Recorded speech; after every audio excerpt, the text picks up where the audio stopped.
You may have noticed Gordie wasn't holding a microphone. It's because Isn't it amazing? he's the guest star today.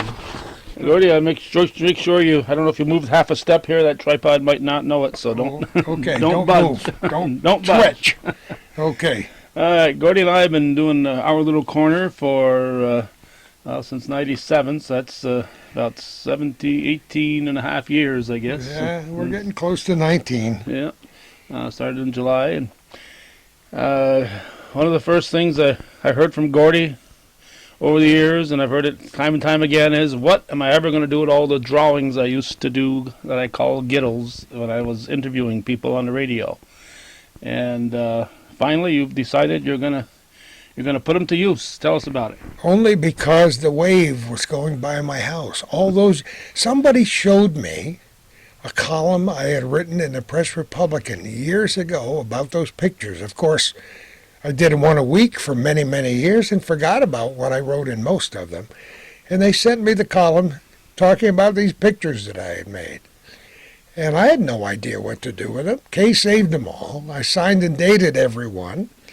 And who knows, until my son came along a few years ago and said, can I archive those for you? And once we did, I said, well, shall we put them on T-shirts? Shall we paint them on mailboxes? Now you have two sons. Which one? Well, this is my youngest son, Kirk, Okay. who is a psychologist.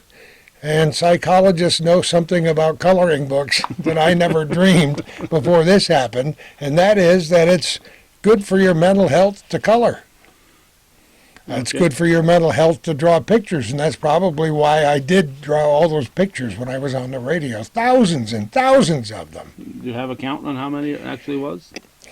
Well, roughly, if not exactly, because I gave thousands away, people would come in and be interviewed. I would be drawing like you would doodle on the telephone, but mine weren't circles and squares. They were complicated, strange designs because of my odd mind. And sometimes I would incorporate their name. All this time talking with them, and I would hand it to them. But the ones that I did save, Kay put in boxes, my wife Kay put in boxes and drawers, and there were well over 5,000. Significant for me, but probably not to any of our viewers, Calvin, is the fact that many of them were drawn on the back of a piece of teletype paper, the old-fashioned teletypes, which people might have to go in their archives to find out what they were. You would rip off a piece of paper. I thought they were only this wide. No, that's way back. That's way back. When I worked with teletype paper, it came in a regular size. Like a fax. Endless, before faxes, Yeah. you would have a box Right. that would be like this long and about this thick, and they were very heavy. You'd cut the top off of the box and feed the end of the paper. It was endless, but it had folds in it, folding, Right, and it right. would feed into there and go until the box was finished, maybe in a day or a day and a half. But you'd hear the bells ring. That meant a bulletin was coming or a good ball score, and you'd run in that room, rip it off, go back when your last record ended and read whatever news story. Elvis is dead, Kennedy's been shot, all of those things. Then I would just flip it over because it was blank on the other side Put it to use. and draw on it. Right. So many of these drawings were done that way. So some of these might be more valuable on the flip side. Well, our Think friend about it. Timmy Gagno and many others saying, I want to see what was on the other side of that drawing. Yeah. So I haven't done that part yet. So the thumb drive that Kirk ended up with when he archived all these for me, and it took thousands of hours and lots of money to photograph everyone and scan everyone and categorize them. They're all in categories: flowers, birds, creatures, and they're chronological so that I can go way back to my college years when I did some of them, sitting in a chem lab somewhere and drawing a strange picture. So they're all cataloged, but I would say there are over 5,000. There's 7,222 items on that thumb drive that he handed me when he was finished. So I told the people at Border Press, our good friends, the Rochesters, Elaine and Danny and Jimmy, stand by because there's bound to be a number 2. When this one starts to die, we'll stand in line and The first of many here. This will be a monthly, like a subscription. You subscribe to Gordie's coloring book. So you first told me about this was going to happen. You said it's an adult coloring book, and of course we're all familiar a with whole different connotation. with adult bookstores and adult movies and so on. But this is an entirely different connotation, like you said.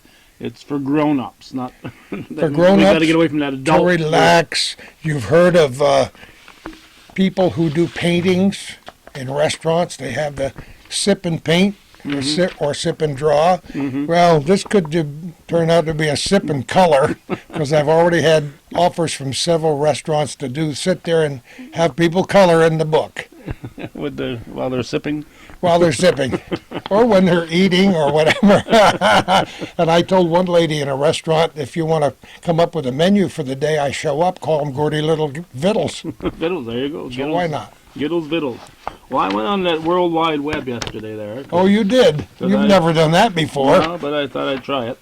And I wanted to type in adult coloring book, and you do get a couple risque things that come up, but the main gist was about the type of book that you're putting out here. And I'll read some of the quotes here that I got off the internet, and of course I just took the glowing ones. Oh, good. I hope so. It says, a surprising trend in relaxation products has been the explosion of coloring books for adults. Bookstores report that adult coloring books are flying off the shelves. I love it. I love it. So yours comes with wings, I hope. I hope so, yeah. It's heavy. Publishers are having a hard time keeping up with demand. I think this was written by a PR person. Do you? This part here, yeah. Or an artist. Yeah. Anti-stress coloring books, a pleasant way to relax and more. So this is what you're referring to, that people use this like knitting or something like that there, except they're not knitting. They're like a kind of a new age meditation, it's been called. Coloring enthusiasts claim that coloring makes them feel calmer, mentally clearer, happier, and more relaxed. When engaged in their hobby, colorists, they even got a name now. Oh, wow, colorist. As they call That was themselves. somebody that dyed your hair. Yeah. As they call themselves, say that their worries temporarily fade away. This is not surprising when you consider that all arts and crafts hobbies have the power to focus the brain similarly to meditation. Get all the benefits of an hour of traditional meditation in just 12 minutes, it says here. So it compares it to knitting, and people saying they unwind at night, and that's what they do to help them to get to sleep. It says most of us grew up coloring, but this latest generation has grown up with computer screens in front of them. It's a nice reprieve from all the iPads and tablets. You actually have something in your hands and create. So even though the pictures have been created, each person is going to have their own interpretation as far as the colors that they put into the... It's true, and that's why I colored actually 3 of my own drawings for the cover on this book. You know, with just a very simple set of about 15 different colored pencils. But people will paint with them. They'll use regular, traditional crayons. The pages on this book are thick enough so the paint shouldn't go through. So what you've done deliberately is made, I'll rip one out here if you don't mind. There, so we can. This is my copy, so I can do this. So you've got the drawing here, and nothing on the back except on the back it says Gordie Little Gittles in a light print, and then the next one is the same way. So that way you're not overlapping, seeping into the other page. Exactly right. And if you find that your paint goes through, you can also just put another sheet underneath it to buffer, like a blotter type of a situation. But they're all unique and different. And of course, this is not, like anything else. Some people watch football every weekend, some people don't. Some people are going to look at this and say, I'm not interested. But for those people who are interested, who are part of this colorist group, this is a local guy that's making this available. Now, how many pages is it? They're Elaine Cloutier, who is Jim Rochester's daughter and Danny's sister at Border Press up the road here in Rouse's Point, tells me there are about 40 pictures. Okay. So it would be about a little over 80 pages. There is, a preface and a foreword done by my son, the psychologist, but not from just a psychologist's point of view, but a little kid growing up, coming home and seeing me not take a $500 bill out of my pocket, but a folded up picture, and looking at it and say, "What is it, Dad?" And I would look at him and say, "Kirk, it's anything you want it to be." And that impressed him as a little kid. And so I was impressed when he agreed to write the foreword, but to say how healthy it is for your head to get into some of these pictures and sharpen up your pencils. And people love the round ones, which I didn't know were called mandalas, but those who do meditation know about mandalas. People, religious organizations, go all the way back to the days of Sanskrit, and I didn't know I was doing mandalas all these years. But a lot of the pictures in this book are round ones, like mandalas. No, it's kind of amazing that you were able to do these freehand without looking, without even knowing I was drawing them. Using a compass to make it round and so on. And the picture is as complicated as the interview was long. So if I interviewed for 10 minutes, you might get 2 circles in a line. If I interviewed you for 40 minutes, you might get a mandala. Now, this is obviously a trend because Crayola, I just saw on the internet. You showed me that, yeah. The link. The Crayola's come out with a whole new box set for adult coloring books for people. Isn't it amazing? Who knows? Kay says, "We got to ride the wave." That's my long-suffering wife, you know. Because when I left the radio business, and you know what year that was, because that's the year we started getting together in 1997, I had nothing. You raise a bunch of kids and live in the country, you don't have retirement, you don't have insurance. I didn't even have my vacation for that year, so I had to start writing. Never dreaming that she would pack these pictures away in those drawers all those years and that we would drag them out and do something with them. So who knows? It looks like it might be a success. I hope so. Well, I know when you posted it on Facebook, the response was just amazing. That people, wait, I want mine, I want 6, I want 7, and at $15 a piece, and not too bad. It could be a Merry Christmas at my house. So it's 13 something plus the tax. So it'll be a $15 bill, and I was going to charge $2 for postage, and then I realized that each envelope costs $1.50 plus a couple of bucks, $2 or $3 for postage. So I may have to revise that just a little bit. But hopefully they'll be available in the area stores. Many of my friends run restaurants and other businesses, and they just will put a few on the counter.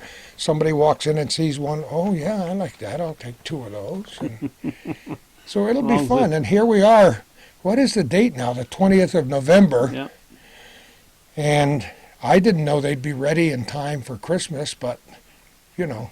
Yeah, well, this will be on the internet today, but it won't hit the cable for at least a week or two. So, you know, but there'll be time. There'll be plenty of time. Well, this will, when it hits the cable, it'll allow for the people who are going to be flooding you off the internet. Well, there are Facebook pages. Thanks to our good friend Timmy Gagno, takes care of me that way from Woodman Life. There is a Gordie Little Who's He page, because that's what I called myself on the radio, and a Gordie Little page. So there, and you know, I've never been able to hide. I'm too fat to hide and too fat to run, so I can easily be found in the phone book. You know, at my email address is GORDAND, the letter K, at AOL.com, so I can be found. So Gord and K. Letter K, not K-A-Y, Gord and K at AOL. It's very easy to remember. So until they run out, and our friends at Border Press here. When they run out, they'll print more. They'll print more. And, you know, I can't say enough for them. You and I have been there and interviewed Jim Rochester. He's one of my all-time personal heroes, but they're just a good family. And Jim and I, before I came here today, were talking about how hard it was to raise a family and make a living back in the days when he worked for 2 newspapers and ran his little shop and did whatever else when you had to hand set all the print. Oh, my goodness. Just to make ends meet. And then have a little time for hunting, too, you know. He loves to hunt, loves to be outdoors, my even goodness. if he doesn't shoot at anything. His dogs greeted me the minute I walked in the door. You'd think they were going to eat me up, and they come over and lick you to death, you know. Yeah. Okay, so Gittles is the name of it. Gordie Little Gittles, Yeah. Gittles, because when I sign my name, it's a cursive G. Uh-huh. And when I signed each picture, the right side of the cursive G, I used like an L. Uh-huh. So instead of being G Little, it looks like Gittle. Uh-huh. Okay. And thus the name, Gordie Little Gittles. All right. Has a ring to it. Okay, so I assume they make a great Christmas present. I would hope so. For all 12 of your kids and all your descendants Oh, and adults only. all your friends. Must be 18 to purchase this. Yeah, sure. To purchase this. Again, Gordie's hoping that'll be at various stores, but you're going to contact him Hopefully directly. before this day is finished. Yeah.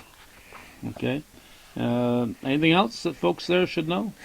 I don't think so, except that because of their good friends at Bloated Toe Enterprises, Larry Gooley, who has published some of my work, and Border Press, printing and publishing some others, there'll be more books in the future. I have a children's book called Marilyn and the Magic Closet that I've been thinking about for 15 years that begs to be published, and that'll happen maybe within a few months. Okay.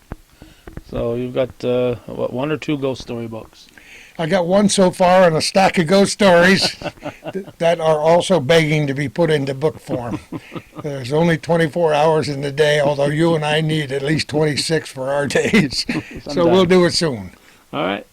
So I'll let you hold the mic here, Gordie. I don't know if you want to read anything that your son wrote there as far as the forward, or Well, you know, I can close read with that, and I'll go behind the camera. I can read some of it because, you know, he's our kid, so when he writes something, he writes from the heart, and it did make me cry.